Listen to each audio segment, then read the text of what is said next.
হযরত আবু বকর রাদিয়াল্লাহু তাআলা আনহু রাসূলের একজন প্রাণ প্রিয় একজন সাহাবী। কথা বলেন, রাসূলের সাহাবী আবার কি হয়? শ্বশুর হয়। কে হয়? শ্বশুর হয়। কেমন আল্লাহর ভয় থাকতে হবে! আল্লাহর নবী বিশ্বনবী মুহাম্মদ রাসূলুল্লাহ সাল্লাল্লাহু আলাইহি সাল্লাম আবু বকরকে বললেন, আবু বকর, মক্কার যে পরিস্থিতি, মক্কার যে অবস্থা, সাবধান থেকো। মক্কা থেকে আমাদেরকে হয়তো হিজরত করতে হবে, প্রস্তুত থেকো। দেখেন আল্লাহর ভয় কেমন থাকতে হবে। অনেক দিন পর বিশ্বনবী গভীর রাতে আবু বকরের দরজায় এসে ঠক ঠক করে ঠোকা দিছে। শুধু লাব্বাইক ওয়া সাদাইক, দরজা খুলে গেল। সময় লাগলো না, গভীর রাতে দরজা খুলে যাওয়ার সঙ্গে সঙ্গে বিশ্বনবী বললেন, আবু বকর রে, তুমি এত আমাকে বেশি ভালোবাসো? বলতেছি, ইয়া রাসূলুল্লাহ, আমার কলিজার চাইতে আমি আপনাকে বেশি ভালোবাসি। পড়েন আল্লাহু আকবার। রে আবু বকর, তুমি কি ঘুমাও নাই? বলি, ইয়া রাসূলুল্লাহ, আজ থেকে 4 মাস অথবা 6 মাস পূর্বে আপনি বলেছিলেন, রে আবু বকর, প্রস্তুত থেকো, হিজরত করতে হবে। ইয়া রাসূলুল্লাহ, ওই দিন থেকে আমি আবু বকর কোনো দিন বিছানায় পিঠ লাগায়া ঘুমাই নাই। আমি কার কাছে যাব, মনের দুঃখ কইব গো, কে বেন দিবে আমায় সান্ত্বনা। আমি কার কাছে যাব, মনের দুঃখ কইব গো, কে বেন দিবে আমায় সান্ত্বনা।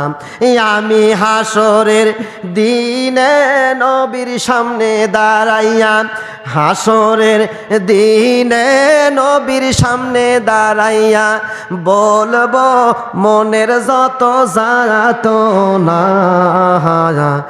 আমি কার কাছে যাব, মনের কথা কইব গো, কে বেন দিবে আমায় সান্ত্বনা। আল্লাহু আকবার বলেন। আবু বকর বলতেছে, ইয়া রাসূলুল্লাহ, আমি সেই দিন থেকে পিঠ নাগাইয়া ঘুমাই নাই।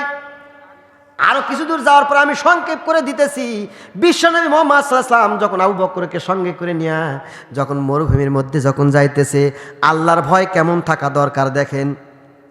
আবু বকর রাদিয়াল্লাহু তাআলা আনহু আর সাথে প্রিয় নবী হযরত মুহাম্মদ সাল্লাল্লাহু আলাইহি সাল্লাম যাইতেছে। আবু বকর শুধু হুঁশ বেহুশের মতো হয়ে যাচ্ছে, কখনো লাফ দিয়ে রাসূলের সামনে চলে যায়, আবার এক লাফে রাসূলের পেছনে আসে।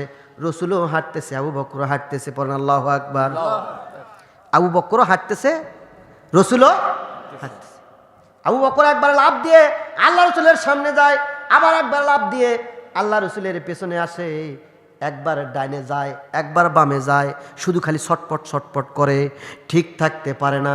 আর রাসূল সাল্লাল্লাহু আলাইহি ওয়াসাল্লাম পথ চলতেছে, বলতেছে, আবু বকর, তুমি এরকম পাগলের মতো করো কেন? বলতেছে, ইয়া রাসূলুল্লাহ, ইয়া হাবিবাল্লাহ, ওগো নবীজি, আমি যখন সামনে যাই মনে হয় ওই মক্কার কাফেরেরা আপনাকে তীর নিক্ষেপ করতেছে পেছন থেকে। পড়েন আল্লাহু আকবার। ভালোবাসা কত দেখেন। ইয়া রাসূলুল্লাহ, আমি যখন পেছনে যাই মনে হয় সামনের দিক থেকে তীর আসবে, আপনার কলিজায় লাগবে।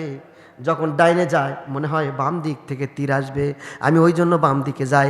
যখন বাম দিকে যাই, ইয়া রাসূলুল্লাহ, আমি ডান দিকে যাই। এইরকমভাবে আমি আবু বকর, আমি চাই যে যেই দিক থেকে তীর আসবে সর্বপ্রথম আমার কলিজা ভেদ হবে। পড়েন আল্লাহু আকবার। কলিজার ভেতরে ভয় কার? আরো জোরে বলেন, ভয় কার? আল্লাহর ভয়। আল্লাহর ভয় যদি থাকে প্রিয় বন্ধুরা আমার, রসুলকে এইরকম ভালোবাসবে, রসুলের সঙ্গে প্রেম করবে।